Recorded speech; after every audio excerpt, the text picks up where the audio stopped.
So I wanted to discuss today a little bit about ISKCON Mayapur.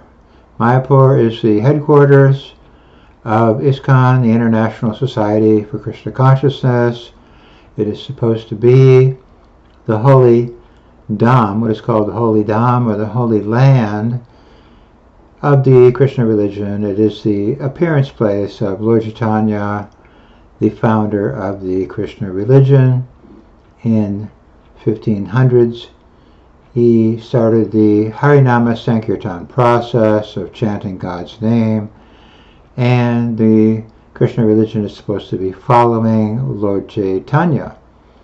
And so this is a very important pilgrimage place for the Krishna religion. Now, after 1978, it was supposed to become a model city where everyone could visit and become a pilgrim there. And there would be apartments, and there would be schools, and it would be a model city of the Krishna religion. That was the idea of the founder of the Krishna religion in the West, which is A.C. Bhaktivedanta Swami Prabhupada. So he wanted a model city where people could come and become Krishna conscious. They could bring their children would be educated in the Krishna religion. There would be cows, there would be farms, there would be a very nice model situation for everyone. So in 1978, the leaders of ISKCON declared that 11 people had been appointed as Prabhupada's successors, his guru's successors, and they are all pure devotees, and we have to promote them as God's successors, and they are messiahs, and they are equal to Jesus because they are going to be absorbing sins like Jesus.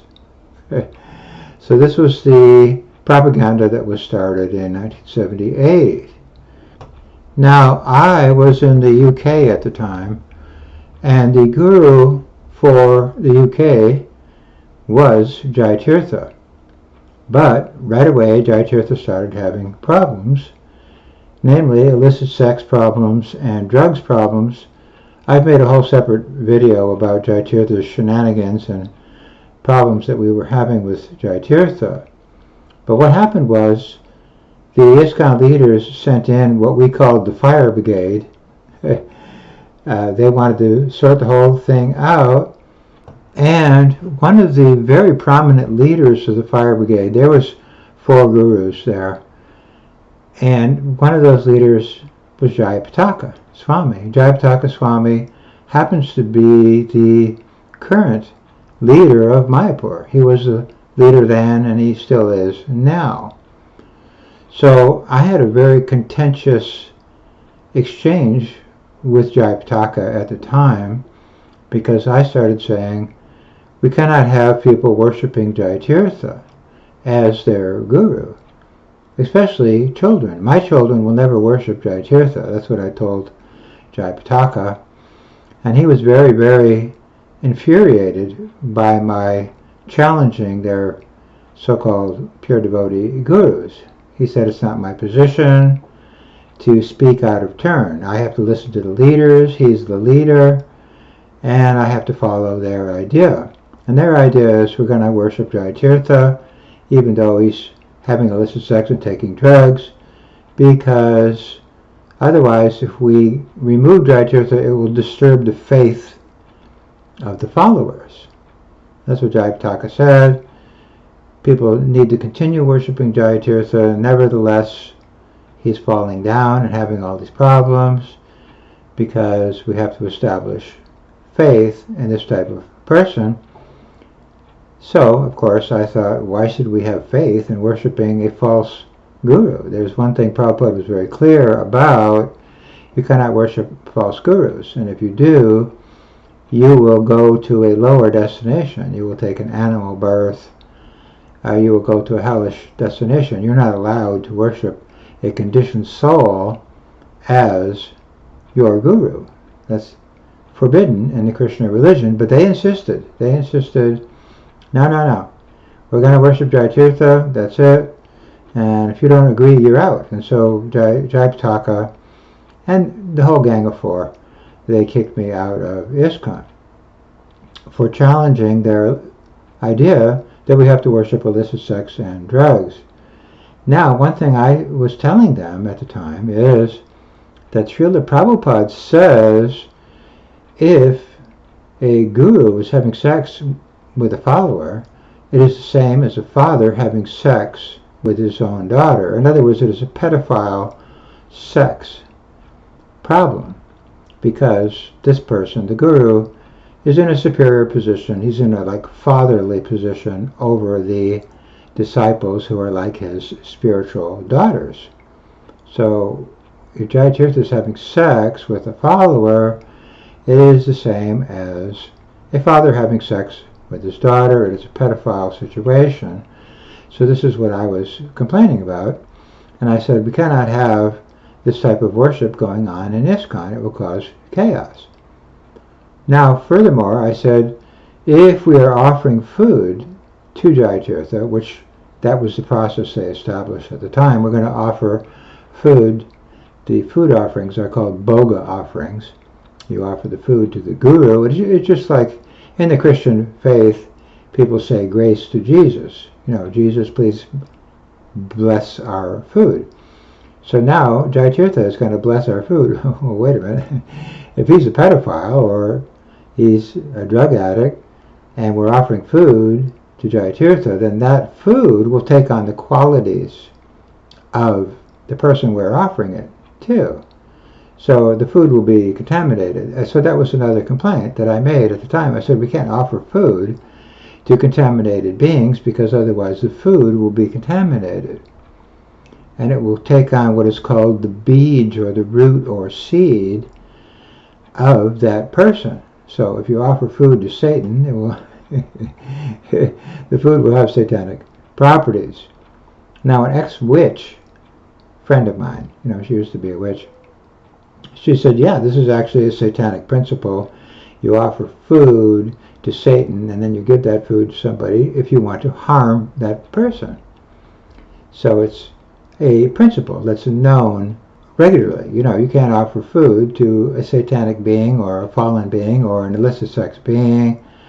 It will contaminate the food. You need to offer the food to the pure person only, which is Jesus, or in ISKCON it would be Prabhupada. But you don't offer food to a falling down person, because then other people will be contaminated by the consciousness of the person it's being offered to. So if Jayatirtha is meditating on sex and drugs and you offer food to him, then you're going to have an explosion of sex and drugs consciousness, which is what happened. That actually happened. Many of his followers started taking drugs, and they had a big problem with sex and divorce and so many other similar issues. So, in other words, instead of getting rid of Jayatirtha, who is falling down and having all these problems, they doubled down on keeping him in the post of guru, acharya, or really a messiah. They didn't think it's a good idea to remove Jayatirtha. He's going to stay. They reinstated him. They made a declaration that Jayatirtha will have to go and take shelter of B.R. Sridhar Maharaj and stay at his temple also in Mayapur. And he's going to be rehabilitated by Sridhar Maharaj. But Sridhar Maharaj was the person who said, gurus go mad after money, woman, and followers. It does happen. And he also said, none should protest. No one should protest these illicit sex and drugs gurus. And in fact, some of the GBC people showed me a transcript where Sridhar Maharaj had said, people like me are wrong to criticize Jayatirtha. We should allow ISKCON to worship illicit sex and drugs, and especially we should have the children worshiping illicit sex and drugs. Well, wait a minute. How is that going to help the children? How will that uplift the children? And what kind of adults want their children to worship illicit sex and drugs. I mean, it doesn't even make any sense. But no, we're going to keep him. No, Pranjan, you're wrong. We're going to kick you out. Yes, we are going to worship illicit sex with men, women, and children here in ISKCON, and you have no authority to protest that. And Jayapataka and, let's say, the Mayapur management in general have been at the forefront of promoting this idea that we need to worship illicit sex and drugs and deviants as gurus, and we need to have the children of ISKCON worshiping such individuals, which is the policy they established, and it is still going on. There are still sexual predators being worshipped as acharyas even now in ISKCON, both living ones and departed ones. They put some of the departed bogus gurus in samadhis where people are still worshiping these departed individuals now. So I don't think the idea that having children worship deviants, either living deviants or departed deviants, was ever the policy authorized by Prabhupada. I mean, I've asked, where is the evidence that Prabhupada wanted the children of his society to worship illicit sex, to worship drugs, and to worship deviants and criminals and sexual predators, and in some, illicit sex with men, women, and children? Where does Prabhupada say he wants the children to worship illicit sex with men, women, and children? I don't see where he said that. I don't see where Jayapataka ever quotes Prabhupada as saying that.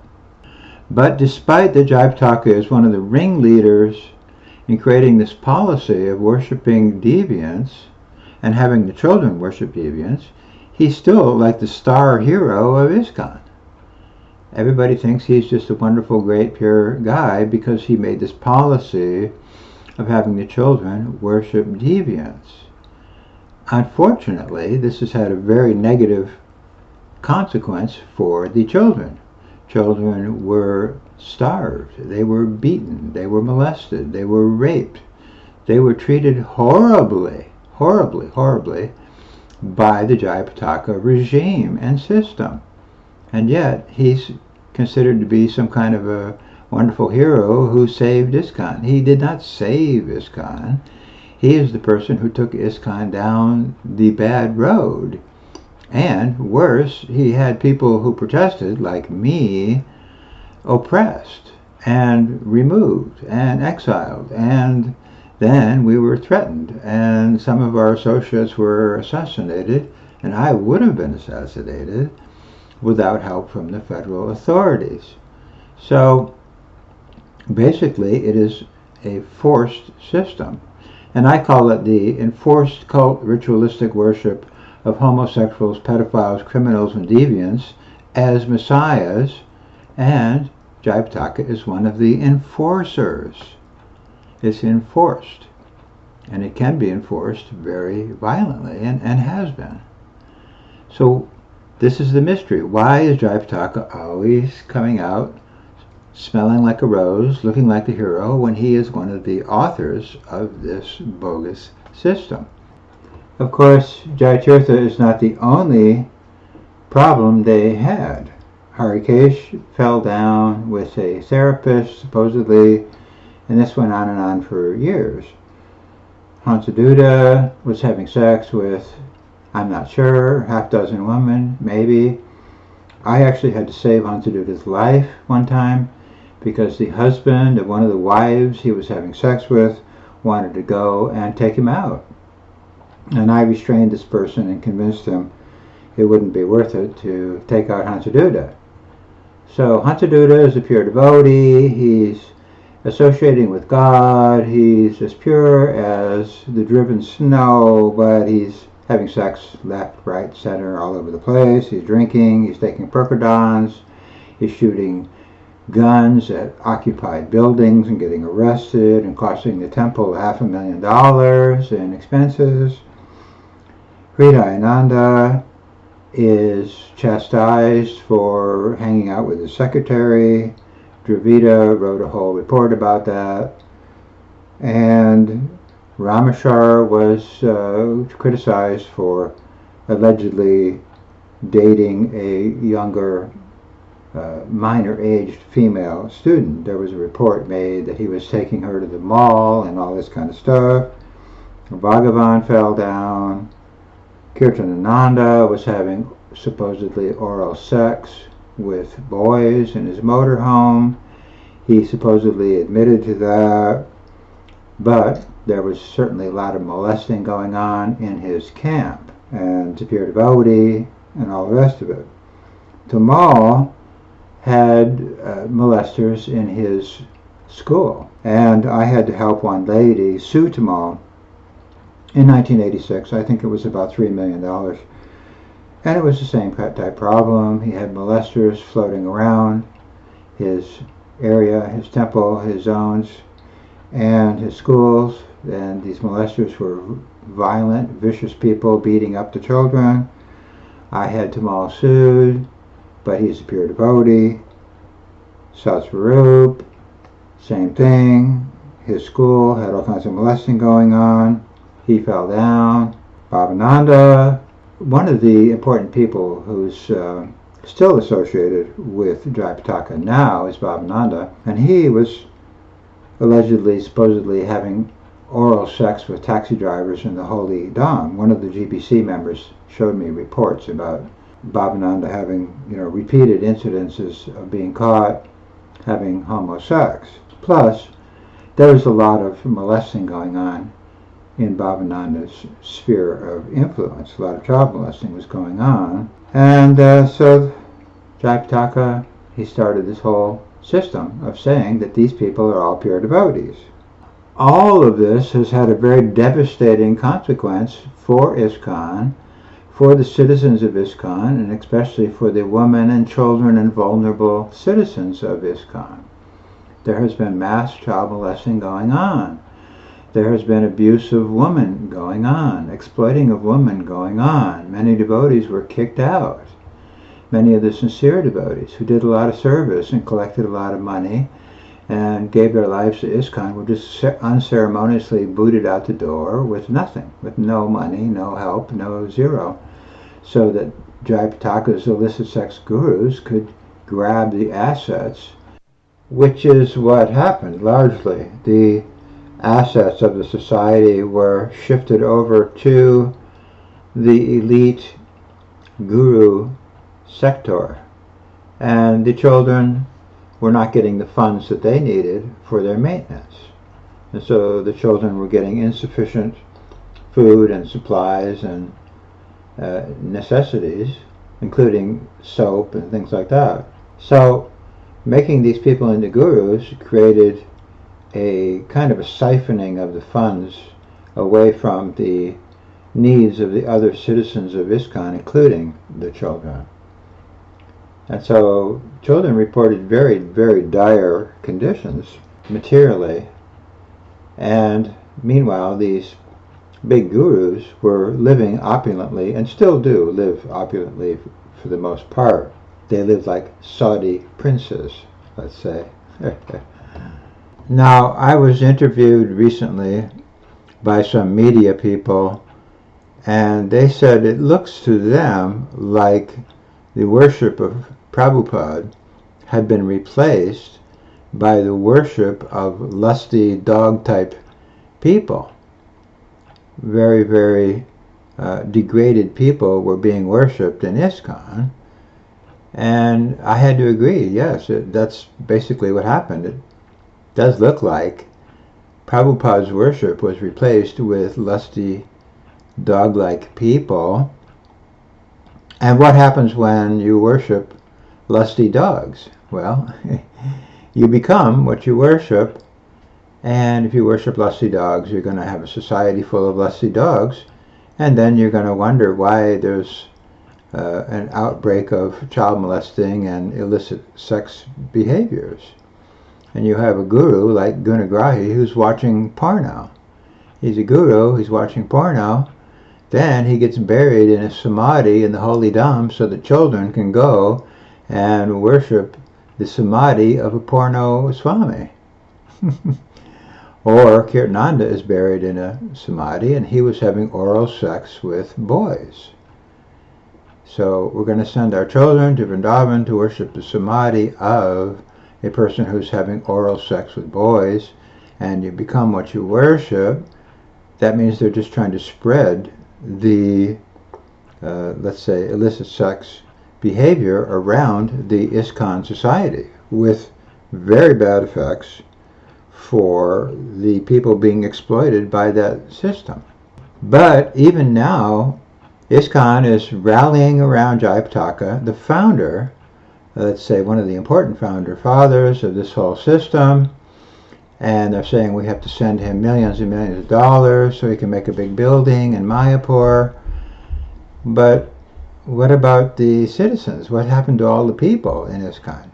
You can't just make a big building and expect that's going to fix everything when so many citizens are suffering and in misery in so many ways, and some of the molested children are committing suicide and so on and so forth.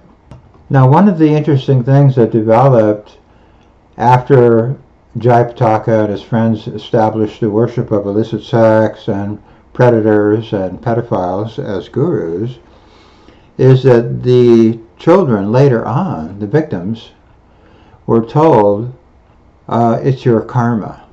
It's your karma. You were molested because you were destined to be molested. So they kind of try to justify the whole thing. And there's also another argument that we hear from time to time. Well, these people who got a bad guru and got into a bad situation in ISKCON, they didn't study the scriptures very thoroughly. Okay, wait a minute. Your 5-year-old child didn't study the scripture, and so he got a molester guru. He got molested because he didn't study the situation. How can a 5-year-old child study anything? I mean, it's a ridiculous argument. It's just trying to shift the blame somewhere else. Yeah, the 5-year-old child didn't study the scripture. Well, wait a minute. But you, the adults, you force-fed this child this guru. You slammed this thing into this kid. And then he got screwed up, but it was his fault because he didn't read the books very well. I mean, seriously, that's the kind of arguments they're coming up with. Of course, obviously a very desperate argument. The victims are responsible for being victims. And we, the perps, and the people who supported the perps, and the enablers of the perps, and the people who created the whole, let's say, exploiting infrastructure, like Jayapataka, they're guilty of nothing. They are the well-wishers of everyone, and all this happened just by accident and chance, and it's all Krishna's arrangement. God wanted this somehow or other. I don't think so. I think maybe Satan wanted this and not God, really. So it's really coming down to some pretty ridiculous arguments now. And one of the prominent followers of Jayapataka, his name is Bhakti Swami, and he's now arguing that the GBC leaders have to be viewed as messiahs and gurus and liberated saints, and anyone who doesn't think that they are liberated saints is what he calls a Ritvik deviant. You have to see the founder fathers of this whole pedophile situation as liberated saints. But then he says, actually they are to be considered as like the Catholic priests who fell down and had all these problems. Okay, wait a minute. They're liberated saints, they're messiahs like Jesus. Simultaneously, they're like the priests. Simultaneously, anybody who thinks they're priests is a deviant. So they're just going around and around in circles. So in other words, now they're just using circular arguments to, fend off all of the complaints that they're getting. They're just going around and around in circles. Yeah, we're gurus. No, we're not gurus. You have to see us as gurus or you're a deviant. You have to see us as priests or you're a deviant. All this is just shuffling things around so they can keep their situation going for one more day. That's all, so they can continue to exploit ISKCON and the ISKCON society. In any case, there's lots of trouble going on in Mayapur right now, or there has been trouble going on for a long time, but it's just being more revealed and discussed right now because many more of the victims who had been in Mayapur previously are now speaking out, which is causing a lot of trouble for the current situation there. But in any case, I just wanted to introduce the idea that there are a lot of problems going on in Mayapur, and we are going to make a few different videos on this topic to try to uncover what really happened there and how did all of this come to pass. I hope this helps. Hare Krishna.